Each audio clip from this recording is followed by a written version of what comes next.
तो गाइस आज की वीडियो में हम लोग देखने वाले हैं ये एनर्जी एसएचएम की डायग्राम की डिटेल एक्सप्लेनेशन। तो ये डायग्राम बहुत सारे लोगों को समझ में नहीं आती और वो स्किप कर देते हैं, तो स्किप मत करो गाइस, क्योंकि ये इम्पोर्टेंट है, कभी भी आ सकती है।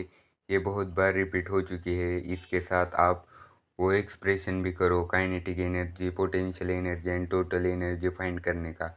तो ये आपको 3 से 4 मार्क्स के लिए पूछ सकते हैं या फिर एमसीक्यू के लिए भी पूछ सकते हैं। तो ये वेरी इंपॉर्टेंट टॉपिक है, दोनों ही कर लेना। लेकिन आज की वीडियो में मैं आपको ये डायग्राम पूरा का पूरा एक्सप्लेन करके दिखाऊंगा।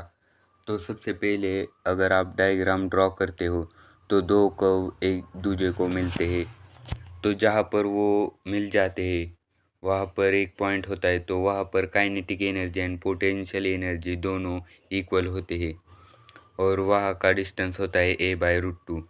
देन आप यहाँ पर मिडल में देखोगे तो मीन पोजीशन 0 पे मीन पोजीशन होती है। तो जैसे आप ऊपर बढ़ोगे तो एनर्जी हाफ हो जाएगी, मतलब 0 थी पहले, अब थोड़ी सी बढ़ गई है।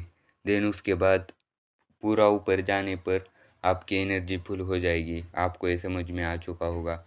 तो a/√2 इज़ k=Pe, मतलब kinetic energy is equal to potential energy.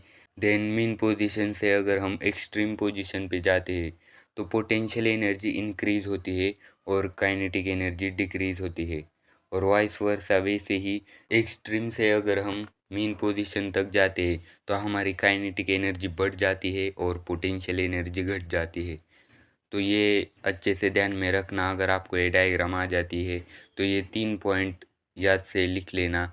और सिर्फ इतना है कि मीन से अगर हम एक्सट्रीम पे जाते हैं तो यहाँ पर डायग्राम में लिखा भी हुआ है पोटेंशियल एनर्जी है नीचे और ऊपर है काइनेटिक एनर्जी।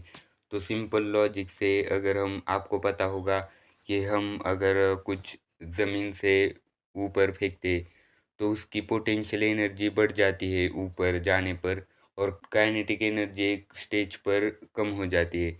लेकिन जैसे जैसे वो नीचे आता है तो उसकी काइनेटिक एनर्जी बढ़ जाती है नीचे आने की, और पोटेंशियल एनर्जी घट जाती है। ये आपको सिंपल फिजिक्स पता होगा। तो बढ़ते हैं इस चार्ट की तरफ। तो कभी कभी ये एक बार क्वेश्चन पूछा था, आपके स्क्रीन पर आ रहा होगा। तो गाइस ये जो चार्ट है ना वो बहुत ही सिंपल है। आप यहाँ पर वैल्यूज़ पुट करोगे तो आपको वो वैल्यू मिल जाएगी मीन पोजीशन की, एक्सट्रीम पोजीशन की और निगेटिव एक्सट्रीम पोजीशन की। तो यहाँ पर मैंने एक निगेटिव एक्सट्रीम और पॉजिटिव एक्सट्रीम भी बता दिया है क्या है। तो वैल्यू पुटअप कर देना बहुत ही सिंपल है। ये आ सकता है जैसे कि मैंने स्क्रीन पर दिखाया था, वैसे क्वेश्चंस आ सकते हैं।